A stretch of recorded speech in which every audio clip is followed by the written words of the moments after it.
So, good evening everyone. Am I audible and visible? If I'm audible and visible, can I see a thumbs up in the chat box, please? Good evening, Sivashankaran. So, welcome all of you. I hope it's clear.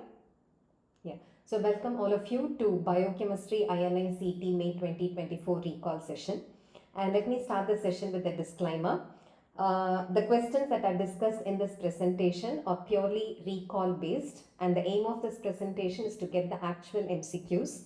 And once we get the actual MCQs, the updated presentation will be added in the app. Okay, yeah, good evening Krishna. So let me start the session with a biochemistry review. How many questions were asked and what kind of questions were asked? There were 16 MCQs in this INI-CET May 2024. All 16 were covered. Of course, there was one question which was related to suppressor mutation, which we have not discussed, but it's purely logical answering. Okay, but other than that, the remaining 15 questions we had already discussed in all our sessions.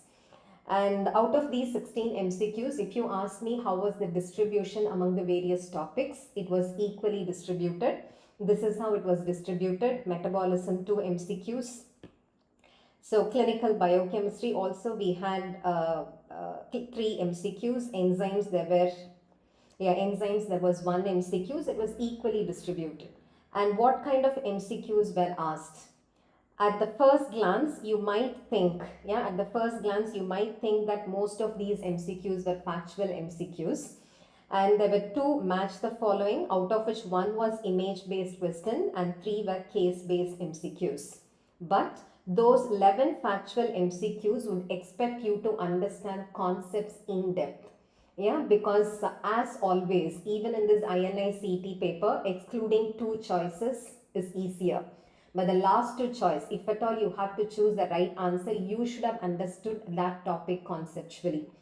And that is why you have to always learn every subject conceptually. Okay. So that introduction, let's start discussing MCQs. This is the first question that I have for all of you. Vanakkam. Thank you for the wonderful, yeah, I am so happy that you liked it, cardiologist. So congenital lactic acidosis is due to the defect of which enzyme? Obviously, the answer is pyruvate dehydrogenase. And what is the reason? It is because pyruvate has got 2 fates. One is if pyruvate dehydrogenase acts on pyruvate, it gets converted to acetyl-CoA. Then this acetyl-CoA can enter into citric acid cycle, can come out as carbon dioxide. If PDH complex is inactive, then pyruvate goes to the other route, wherein lactate dehydrogenase can convert pyruvate into lactate. So whenever PDH complex is inactive, most of the pyruvate that accumulate would get converted to lactate, causing lactic acidosis. So the most common cause of congenital lactic acidosis is defect of pyruvate dehydrogenase complex. Okay. The next question, which is not a product of heme catabolism. As we all know, whenever RBC's lifespan gets over. Okay, let me break the suspense here. The answer for this question is aminolevulanic acid.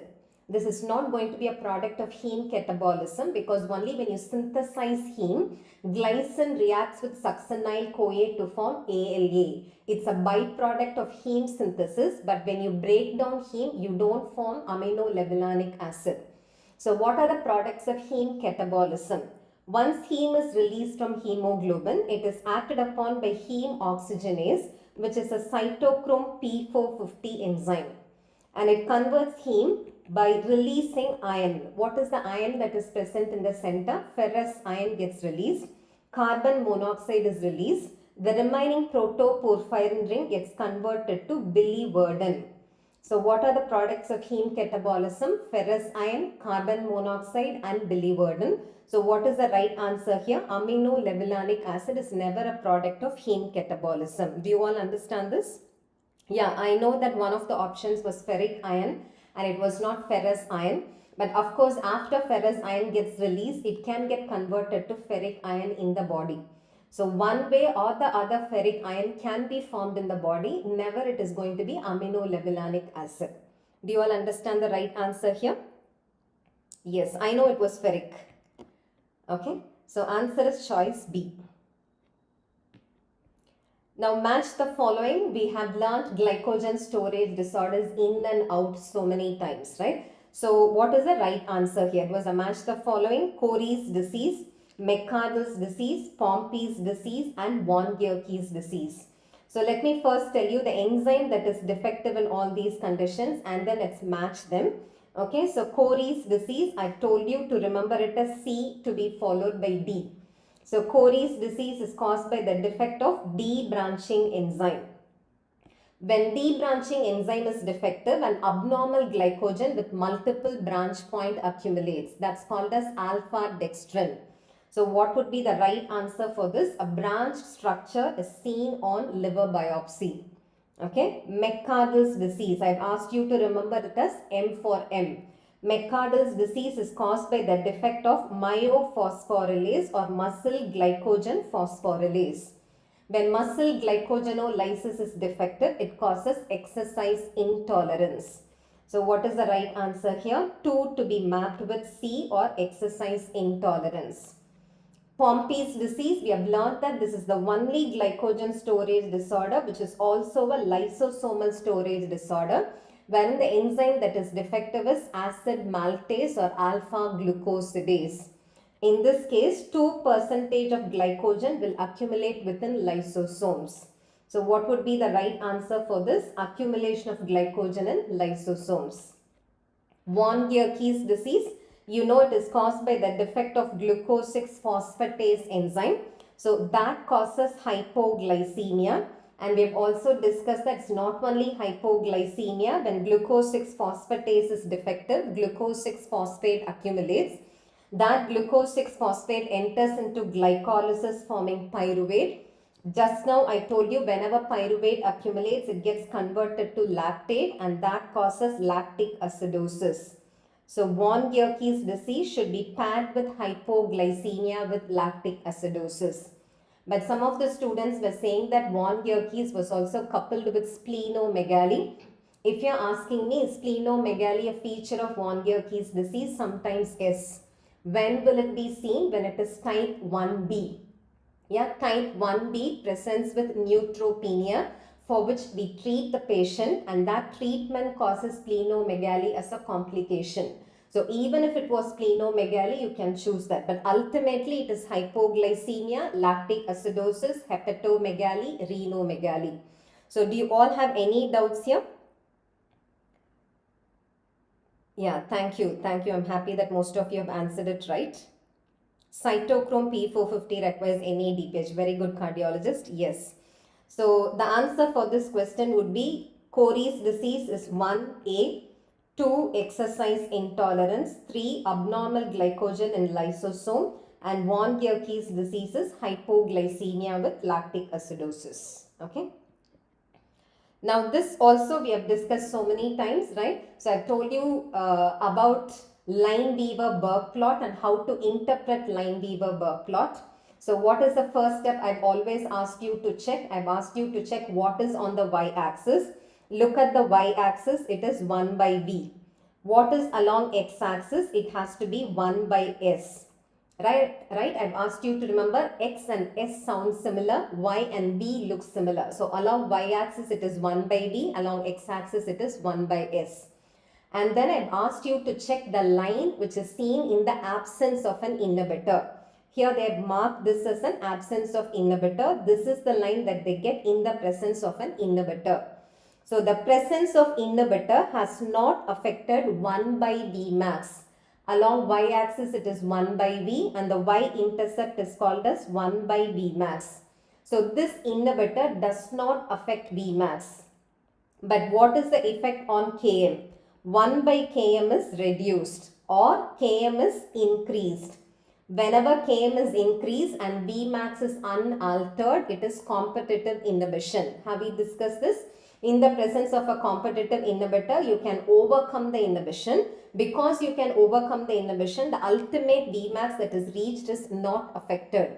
So whenever Vmax is unaffected, you can close your eye and answer it as competitive inhibition. Let's follow the same for the next graph. What is along the y-axis? 1 by d along y-axis. What is along x-axis? 1 by s along x-axis. This is the line in the absence of inhibitor. This is the line in the presence of inhibitor. Okay, and it goes and touches the x-axis at the same point, which means what is not affected? Km is unaffected. So if Km is normal, yeah, did I ask you to remember it this way? If Km is normal Km is non-competitive inhibition. Remember, normal Km is non-competitive inhibition. So what is the right answer here? Competitive and non-competitive inhibition. Okay. Ferrous does not matter, Rohit. Yeah, irrespective of that, the answer would be aminolevulanic acid. It is not going to take much time for your body to convert ferrous to ferric, but never aminolevulanic acid. Which gene defect causes familial hypercholesteremia? Again, a topic that has been repeatedly discussed about, right? So, familial hypercholesteremia, I've told you, is type 2A hyperlipoproteinemia, which is caused by the defect of LDL receptor. And I've told you it's an autosomal dominant condition. Even otherwise, even if you think logically, only when the LDL receptor is defective, LDL will stay back in the circulation. And LDL is the one which carries cholesterol. Only then you are going to observe familial hypercholesterolemia. So what is the right answer here? It is LDL receptor. A male with hyperpigmentation. So it is a case-based MCQ. What is the flow chart or what is the algorithm that I have given for any case-based MCQ solving? Step number 1, summarize positive findings. Step number 2, exclude choices. Okay, so let's summarize positive findings here. A male person has presented with male precocious puberty. That is point number 1. There is hyperpigmentation and there is hypertension. These are the positive findings. Now look at these choices. All these choices are causes of congenital adrenal hyperplasias. Now let's exclude choices. Straight away I am going to exclude 21 beta hydroxylase deficiency because it presents a salt wasting form. It presents with hypotension. Yeah, I have asked you to remember it as only when you lose 1 from 2, 21. Lose 1 from 2, you get 1, right? So salt wasting form of congenital adrenal hyperplasia. So this is not going to present as hypertension. Then I am going to exclude 17 beta hydroxylase and 17 alpha hydroxylase deficiency because in both these cases when 17 alpha hydroxylase is deficient, there is no way androgen can be synthesized. There is no way estrogen can be synthesized. So what if it's a male? A male fetus is not getting exposed to androgen at all. Only when a fetus gets exposed to androgen, there will be virilization. In this case, there is an XY fetus which is not specified with androgen at all. So that causes male pseudo-hermaphroditism. Do you understand this? So 17 beta and 17 alpha hydroxylase deficiency will present as male pseudo-hermaphroditism, not as male precocious puberty. So what are you left with? You are left with 11 beta hydroxylase deficiency, which will cause hypertension with male precocious pseudo-puberty and hyperpigmentation. Why will you see hyperpigmentation? All these congenital adrenal hyperplasias, because in all these conditions, so look at this, if there is 21 beta hydroxylase deficiency or if it is 11 beta hydroxylase deficiency or if it is 17 alpha hydroxylase deficiency, in all these cases what is not getting synthesized? Cortisol is not getting synthesized. When there is no cortisol, there will be feedback stimulation of ACTH. Pituitary starts releasing more ACTH. Along with ACTH, MSH will also be released. Right? That MSH is the reason for hyperpigmentation. So quickly have a look at this chart. Whenever there is 21 beta hydroxylase deficiency, aldosterone cannot be synthesized and cortisol cannot be synthesized. When aldosterone is not synthesized, you cannot reabsorb sodium. That is why 21 beta hydroxylase deficiency presents a salt wasting form. When there is no cortisol, there is feedback stimulation of ACTH, which causes adrenal hyperplasia. And that is why it presents a salt wasting form of congenital adrenal hyperplasia. That ACTH will stimulate the adrenal cortical cell to take up excess cholesterol. When excess cholesterol is taken up, the block is here. So everything gets converted to androstenedione. This androstenedione becomes testosterone and dihydroxytestosterone. That is why males present with male precocious pseudopuberty, females present with female pseudohermaphroditism. Okay. Now, what if it's 11-beta hydroxylase deficiency? Please look at this chart here. When 11-beta hydroxylase is deficient, even here cortisol is not formed. This also causes feedback stimulation of ACTH, which causes adrenal hyperplasia. Okay, but this ACTH stimulates the adrenal cortical cell to take up excess cholesterol. This excess cholesterol gets converted to 11-deoxycortisol. This 11-deoxycortisol has mineralocorticoid activity and that causes hypertension.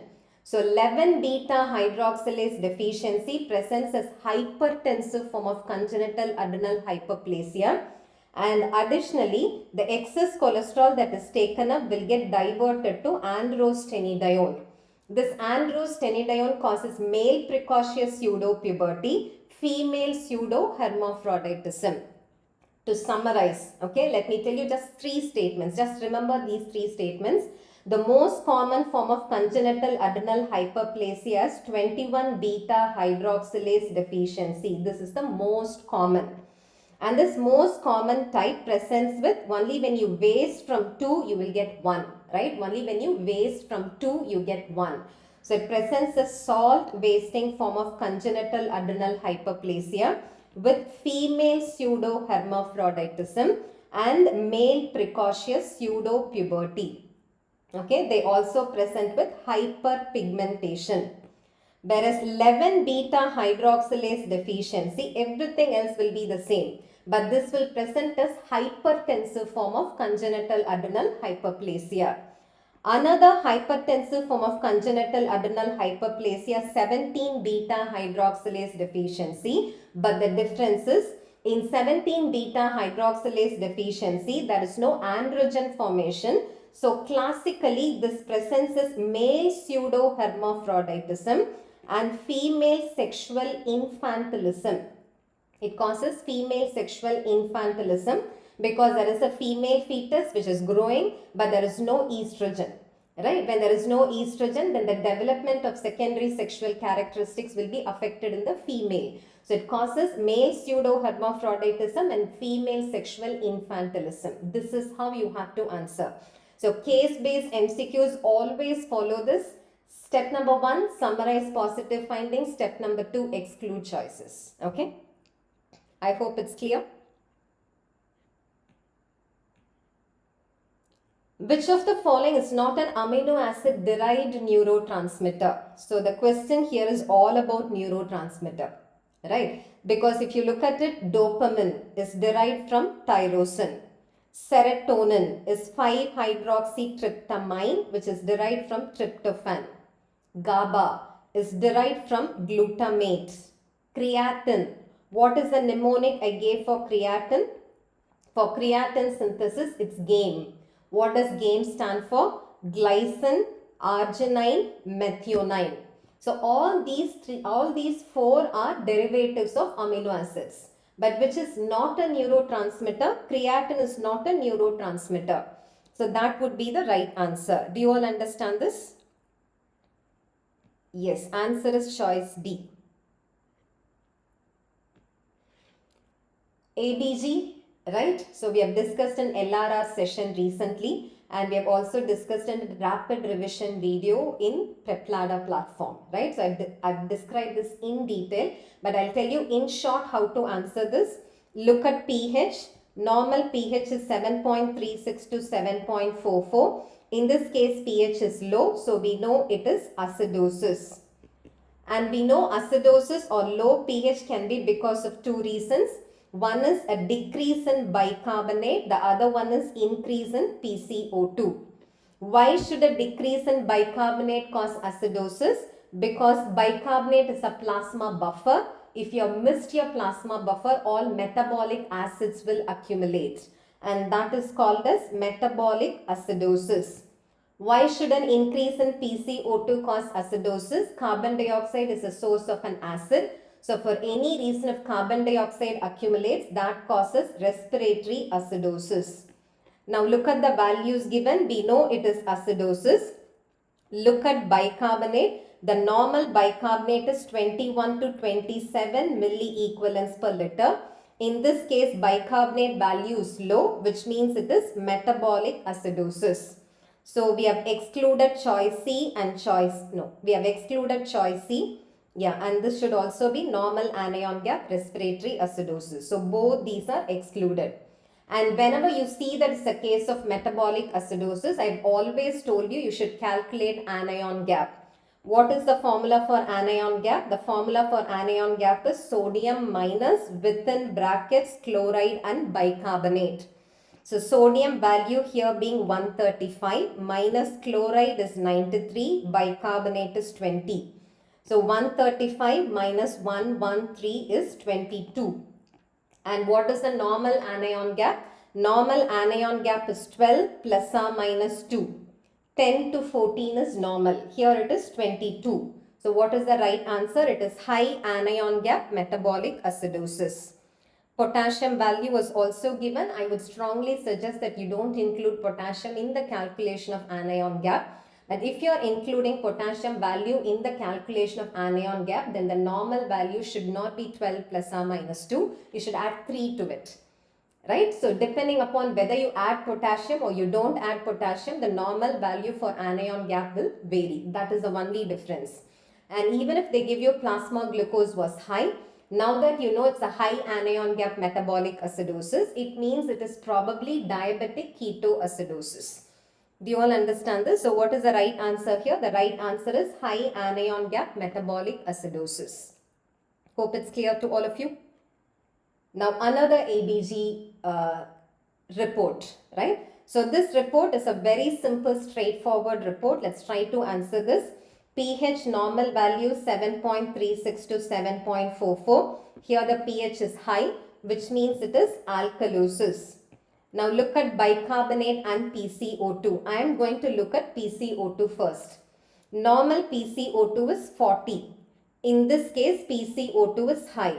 Can a high PCO2 ever cause alkalosis? High PCO2 should only cause acidosis. So this is not the disorder here. Okay, look at bicarbonate. I said 21 to 27. In this case, bicarbonate is elevated. So it is metabolic alkalosis.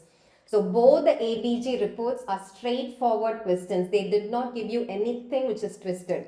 All that is expected out of you is to know the normal values and to know the flow chart, about which we have discussed so many times in sessions. Okay. So the right answer here is metabolic alkalosis. Very good, all of you. Now, which of the following is not associated with post-transcriptional modifications? So we know the gene undergoes transcription to form a primary transcript.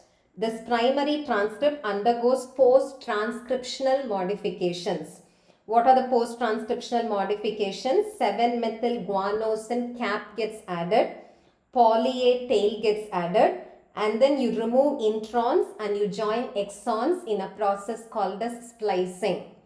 Right? So is there methylation that is happening? Yes. Is there capping? Yes. Is there endonuclease cleavage? What do you mean by endonuclease cleavage? You removing intron. What do you mean by removing intron? You're cleaving it and then you're removing the intron and then you're joining an exon. That's what we mean by endonuclease cleavage. Okay.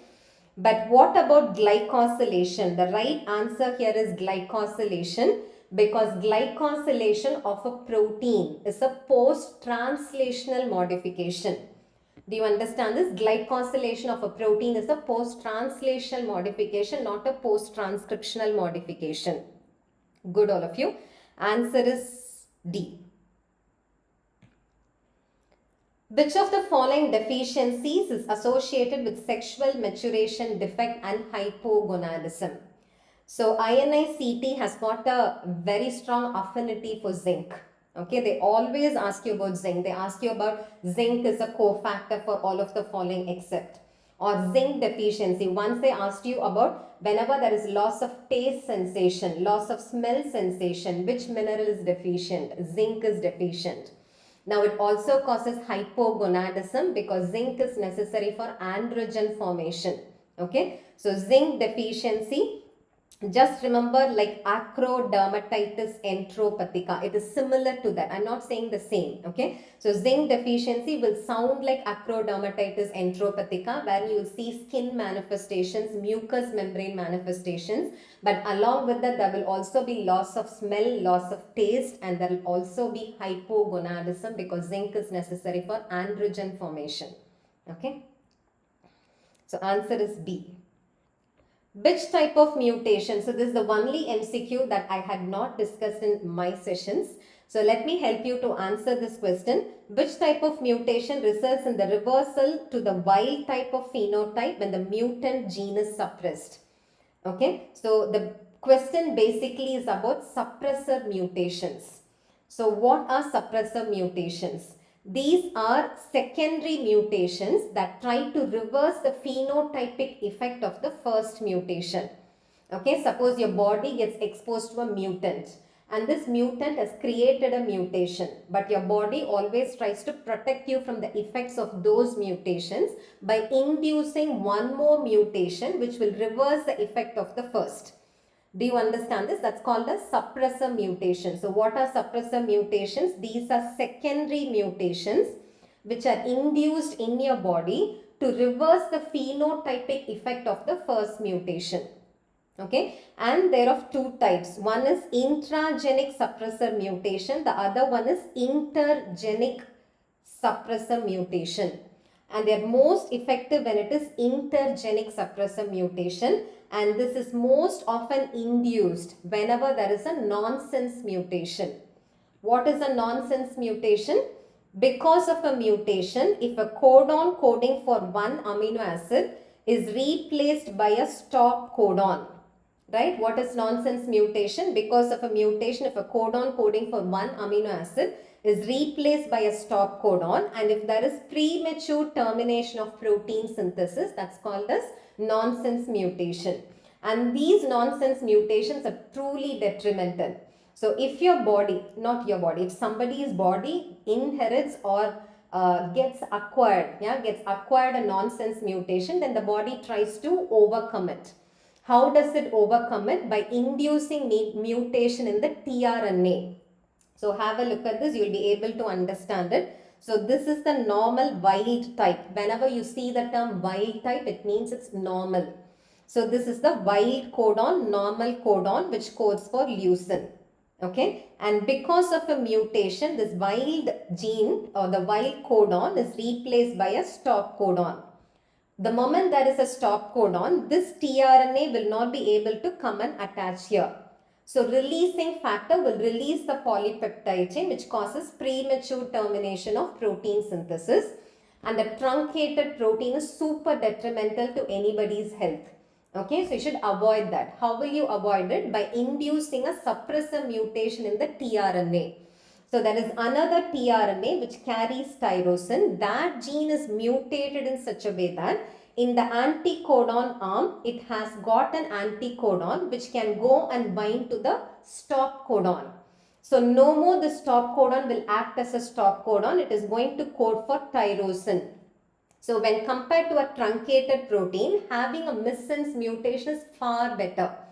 So this is called as a suppressor mutation. Do you understand this? So the major or the most common suppressor mutation is observed whenever there is a nonsense mutation, wherein the mutation is induced in a tRNA coding gene in such a way that the anticodon starts going and binding to the stop codon. Okay. So what is the right answer here? How it will not change? Yes, the ultimate phenotype should not be changed. I told you, right? The truncated protein is too abnormally phenotyped. Instead, if you have at least a missense mutation where there is some other amino acid that is placed there, many a times functionally it will not be defective. Okay, your aim is to reduce the effect of mutation. Phenotypic effect of a mutation has to be reduced, and that is done by inducing mutation in the tRNA. So answer for this question is choice D. Okay, so don't you all find this to be interesting, how your body tries to protect you from the effects of mutation, right? So this, yes, we have discussed this 100 times in the session. I've told you clearly, whenever they ask you which is the screening test for inborn errors of metabolism, your answer should be HPLC with tandem mass spectrometry. Have I told you? For amino acid inborn error of metabolism, the best screening test would be HPLC with tandem mass spectrometry. Fatty acid oxidation defects, it would be gas chromatography with tandem mass spectrometry. So what is common here? Tandem mass spectrometry. Okay, so the right answer is choice A. You heard my voice? Yeah, I'm happy. Next generation sequencing cannot be used as a screening test metcode. Next generation sequencing can be used when you're trying to find out the genetic cause. Okay, so screening tests, for example, what do we do in HPLC with tandem mass spectrometry? I've already told you, you make a heel prick, you get a dried blood spot, and from the dried blood spot, you separate every metabolite that is present in the infant. Individually, every metabolite will be estimated, and depending upon the individual metabolite's concentration, you will be able to give the report. Yeah, for example, in a child, you see all phenyl ketones to be elevated, but tyrosine metabolites levels are low. Immediately, you would say it's phenylketonuria caused by phenylalanine hydroxylase deficiency, probably. And how will you confirm it? By enzymatic assay. Do you understand this? You're not going to screen for a mutation by next generation sequences. Do you understand the difference? Fish is used to detect. Again, this I told you in the LRR session. The recent LRR session, I told you in depth about fish, right? So that is when I told you it cannot be used to detect point mutation. So what did I tell you are the two types of techniques? One is molecular diagnostics, the other one is cytogenetics, right? There are two types of techniques. One is molecular diagnostics, the other one is cytogenetics. Molecular diagnostics will be used to detect point mutation at the nucleotide level if you are trying to detect any defect. Then that is done by molecular diagnostics. And for that we have PCR, we have RFLP, right? So all these are molecular diagnostics at the molecular level, at the nucleotide sequence level if you are trying to detect any difference. But there are many disorders which are caused by chromosomal aberrations at a bigger level, macro level chromosomal aberrations. That is called the cytogenetics. And one of the cytogenetic techniques is FISH. So FISH is used only to detect chromosomal aberrations, not at the nucleotide level. Yeah, and in the chromosome level, I told you FISH can be used to detect copy number variation. For example, trisomy 21. It can be used to detect structural alterations like translocation. I also gave you an example, BCR-ABL translocation. Remember? It can be used to detect micro deletions at the chromosome level. When I say micro deletion at chromosome level, a particular length of chromosome has been deleted. So, for example, Prader-Willi syndrome or Angelman syndrome, at that level it can be detected. Okay. Amplification of a segment of chromosome. So all these can be detected using FISH, which is a cytogenetic technique which can detect only chromosomal aberration, not the nucleotide level. It can never be used to detect point mutations. Okay. Yes, it is always, for that question, no doubt, it is only tandem mass spectrometry. The first question was asked about diagnostic test, not screening test. So even if it's a diagnostics test, I would not use next generation sequencer. Okay, next generation sequencer is like a big data. Okay, all that you will know is in this infant, yeah, or in this child, these are the segments which are different from normal mutation. You will be having a big data in the sense there will be like thousands of sites of defects. And then from there, you will not be able to narrow down what is the cause of an inborn error of metabolism. Okay. So if it's a diagnostic test, it should be enzymatic assay. If you did not find enzymatic assay, then you go for tandem mass spectrometry. Am I clear, all of you? Micro deletions can be detected. Gene electrophoresis, for which one? Gene electrophoresis, no. For inborn error of metabolism, you cannot do it. Enzymatic assay. So please listen to this. If the question was diagnostic test, yeah, diagnostic test for inborn error of metabolism, undoubtedly it is enzymatic assay. Do you all understand this? Yeah. Whereas if it's a screening test for inborn error of metabolism, then it is tandem mass spectrometry.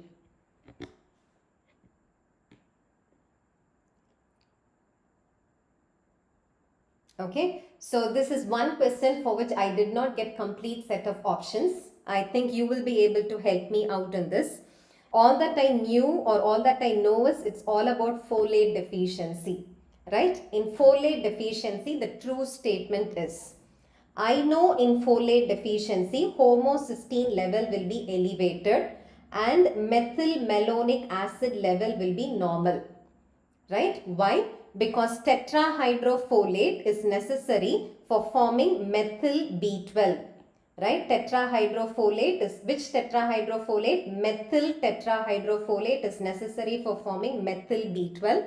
That methyl B12 is necessary for converting homocysteine to methionine. So if there is folate deficiency, there is no methyl B12. So homocysteine accumulates. PYQ repeated with another pattern. Option was high homocysteine and normal methylmalonic acid. Then that is true. Yeah, if it is high homocysteine with normal methylmalonic acid, then that is perfectly right. This is what you expect in what? Folate deficiency. Whereas if it's B12 deficiency, what will you see? There will be high homocysteine and high methylmalonic acid. This is how you differentiate folate deficiency and B12 deficiency. All of you listen to this carefully. If there is only folate deficiency, there is high homocysteine, normal methylmalonic acid. When there is B12 deficiency, what will happen? This methyl B12 is not available. So homocysteine level will be elevated. Another coenzyme role of B12 is adenosyl B12, which converts methylmalonic acid to succinyl-CoA. So when adenosyl B12 is deficient, methylmalonic acid level will be elevated. So in folate deficiency, this is definitely true. In patients with hemolytic anemia. Hemolytic anemia, so whenever there is hemolysis, there will be an increase in the rate of cell turnover. Whenever there is an increase in the cell turnover, there might be an increase in the requirement for folate. But it is not going to cause folate deficiency, or folate deficiency does not cause hemolytic anemia. Okay, folate deficiency causes only macrocytic anemia. Was it incorrect? Was the question which is incorrect or which is true? Okay. So if they ask you which is false, then hemolytic anemia is what I would suggest. Okay. Because it does not cause hemolytic anemia, it causes macrocytic anemia. And B12 supplementation is recommended along with folate. Whenever you suspect folate deficiency, don't just add folate, always add B12 to it. Okay. Yes. Okay, if it's false, then the answer is choice B. Korsakoff psychosis, true except, right? So Korsakoff psychosis is chronic thiamine deficiency. In chronic thiamine deficiency, I've told you there will be complete memory loss, retrograde amnesia, anterograde amnesia. To fill up the memory gap, they start fabricating stories, so there will be confabulation. So we know 1 and 2 are features. Ophthalmoplegia, GOVA. What is GOVA? Global confusion, ophthalmoplegia, ataxia. So all these are features of Wernicke's encephalopathy, which is acute thiamine deficiency. Okay. folate supplementation after consumption decreases the risk of neural tube defects. That's true. So the answer would be true except, if it's true except choice 3 and 4. Not choice, 3 and 4 are not features of Korsakoff psychosis. Okay. I think I've discussed all 16 MCQs that I was provided with by students. Okay, if there is any more MCQ which I've missed in biochemistry, please feel free to type it in the chat box. I will be here for another 5 minutes, and if there is any other doubts, I will be able to help you out.